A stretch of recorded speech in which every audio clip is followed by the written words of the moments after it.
हिरण्यकश्यप कौन था जो खुद को मानता था भगवान। शास्त्रों में अहंकार को एक रोग बताया गया है। अहंकार मनुष्य की बुद्धि हर लेता है।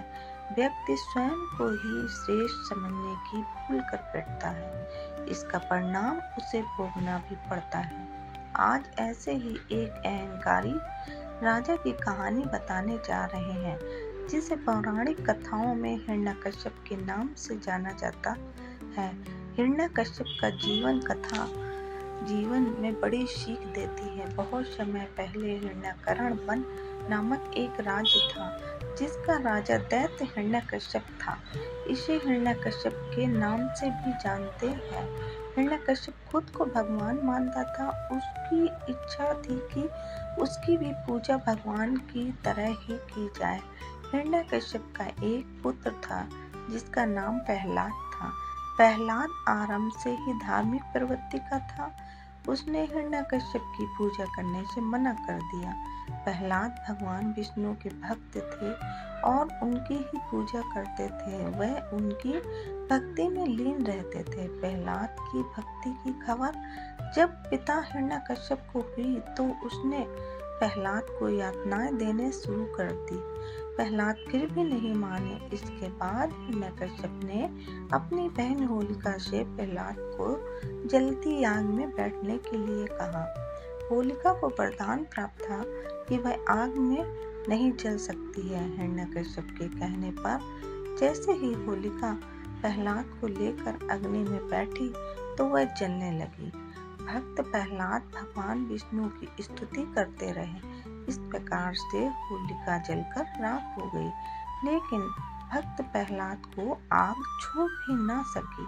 मान्यता है कि तभी से होली का त्योहार बुराई पर अच्छाई की जीत के प्रतीक के तौर पर मनाया जाने का महत्व है। हिरण्यकश्यप को वरदान प्राप्त था, विचित्र वरदान। राजा हिरण्यकश्यप ने कठोर तपस्या से ब्रह्मा जी को प्रसन्न कर विचित्र वरदान मांग लिया। इस वरदान में उन्होंने मांगा कि उसे कोई मानव मार न सके और न ही कोई पशु, न रात और न ही दिन में उसकी मृत्यु हो।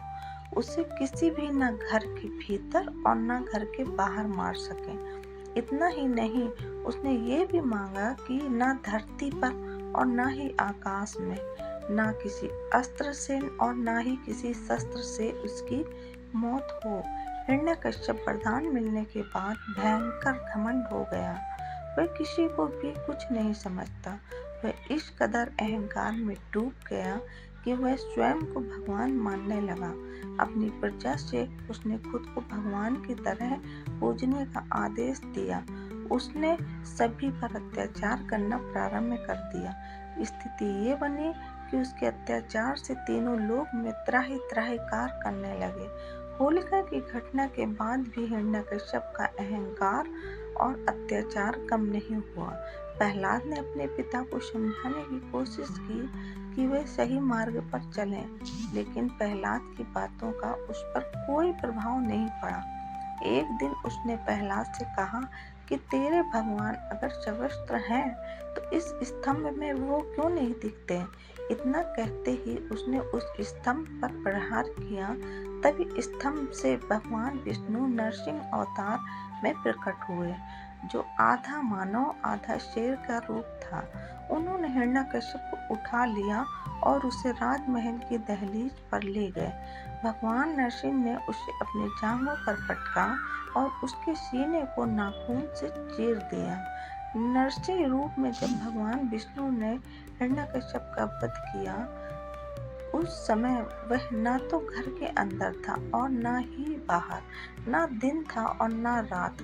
भगवान नरसिंह ने पूरी तरह से मानव थे और न ही पशु। नरसिंह ने हिरण्यकश्यप को न धरती पर मारा, न ही आकाश पे, बल्कि अपनी जांघों पर मारा। मारते हुए अस्त्र शस्त्र नहीं, बल्कि अपने नाखूनों का इस्तेमाल किया था।